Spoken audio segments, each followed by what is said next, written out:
और इस वक्त की बड़ी खबर आपको बता दें, बिहार विधानसभा में आज स्पीकर का चुनाव हो रहा है, जिसको लेकर के विपक्ष सदन में हंगामा कर रहा है।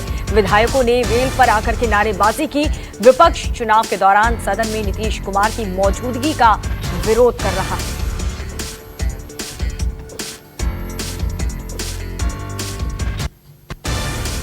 तो शुरू में कहा जनादेश की चोरी हुई, ये तो आपके सामने, आसन के सामने चोरी हो रही है। ये तो आपका दायित्व है महोदय कि नियमावली के हिसाब से सदन चलना चाहिए। पूरा देश देख रहा है, ये खुलेआम चोरी हो रही है।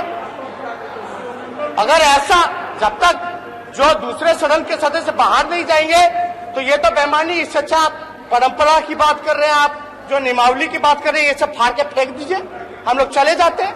हम लोग को सदस्य क्यों बनाया? भाग चले जाते हैं हम लोग बाहर। इस तरह से हाउस चलेगा? ये बेईमानी है।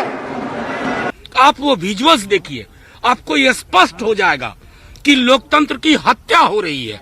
जो लोग सदन के सदस्य नहीं है वो बड़ी बेहयाई से वहां बैठे हुए हैं। आप मत विभाजन होने दीजिए, वोटिंग होने दीजिए, फिर आइए।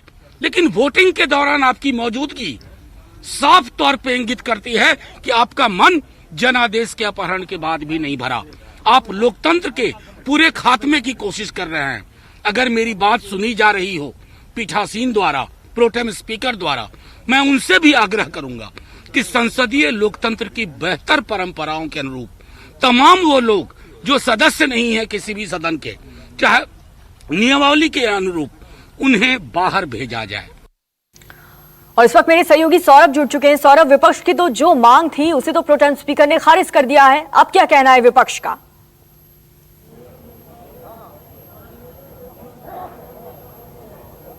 जी बिल्कुल, हंगामे के बाद 5 मिनट के लिए सदन को स्थगित कर दिया गया है और उस बीच 5 मिनट जब स्थगित हुआ सदन, उस बीच में जो मुख्यमंत्री नीतीश कुमार के अलावा अशोक चौधरी और मुकेश सहनी जो थे वह सदन से बाहर चले गए। यानी विपक्ष की जो मांग थी वह एक तरीके से कहें तो सत्ता पक्ष ने मान लिया है। मुख्यमंत्री के अलावा अशोक चौधरी और मुकेश सहनी सदन के बाहर चले गए हैं और निश्चित रूप से अब जो चुनाव की प्रक्रिया है वह शुरू होगी। लेकिन सबसे बड़ी बात है कि महागठबंधन के अगर उम्मीदवार की बात करें तो निश्चित रूप से जो संख्या बल है वह महागठबंधन के पास नहीं है। और अगर एनडीए की बात करें तो इनकी जो संख्या है वह करीब 126 है। तो निश्चित रूप में यह तय माना जा रहा है कि एनडीए के जो उम्मीदवार हैं विजय सिन्हा वही अगला विधानसभा अध्यक्ष होंगे। जी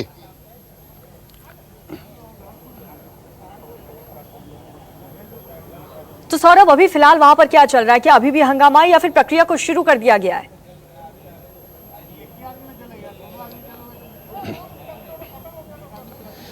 बिल्कुल, अभी स्थगित है, 5 मिनट के लिए स्थगित किया गया है और अगले 5 मिनट के बाद फिर से सदन की जो कार्रवाई है वह शुरू हो गई और होगी और उसके बाद जो मतदान की प्रक्रिया है वह शुरू होगी। लेकिन सबसे बड़ी बात है कि जिस तरीके से प्रोमिनेंट स्पीकर जीतन राम मांझी ने कहा था कि जो विजय सिन्हा के समर्थन में है वह खड़े होकर हाँ में अपना जवाब देंगे, तो निश्चित रूप से एनडीए के जितने भी विधानसभा सदस्य थे वह खड़े हो गए थे। यह हंगामे की पहले की बात मैं आपको बताना चाहता हूं कि वह खड़े हो गए थे और उनकी काउंटिंग हो गई है।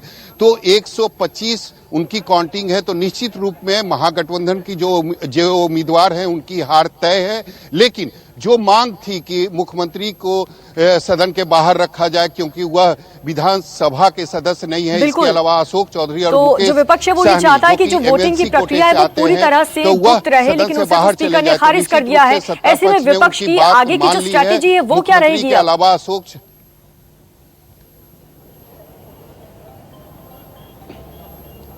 जी बिल्कुल, विपक्ष को पहले से पता था, यानी महागठबंधन को पहले से पता था कि हमारे पास संख्या बल नहीं है। और आज सबसे बड़ी बात है कि 51 सालों के बाद बिहार विधानसभा के अंदर, यानी सदन के अंदर विधानसभा अध्यक्ष के लिए चुनाव हो रहा है। तो महागठबंधन को पहले से पता था कि उनके पास संख्या बल नहीं है, लेकिन वह अपनी मजबूती दिखाना चाहते थे। वह दिखाना चाहते थे कि मेरी भी जो संख्या है वह सदन में काफी अच्छी है और एक तरीके से अपना शक्ति प्रदर्शन करना चाहते थे। उनका उद्देश्य था कि किसी तरीके से एक हंगामा क्रिएट किया जाए, मुख्यमंत्री को सदन से बाहर भेजा जाए, क्योंकि वह विधानसभा के सदस्य नहीं है। पूरी खबर पर आप नजर बनाए रखिए, लगातार आगे भी आपसे हम जानकारी लेते रहेंगे। फिलहाल आपका बहुत शुक्रिया सौरभ। नमस्कार, मैं हूं मानक गुप्ता। अगर आपको हमारा ये वीडियो पसंद आया हो तो इसे लाइक और शेयर जरूर करें, और हाँ, हमें सब्सक्राइब और फॉलो करना ना भूलें, ताकि आप देश और दुनिया की कोई खबर मिस ना करें। तो जुड़े रहिए हमारे साथ और देखते रहिए News 24।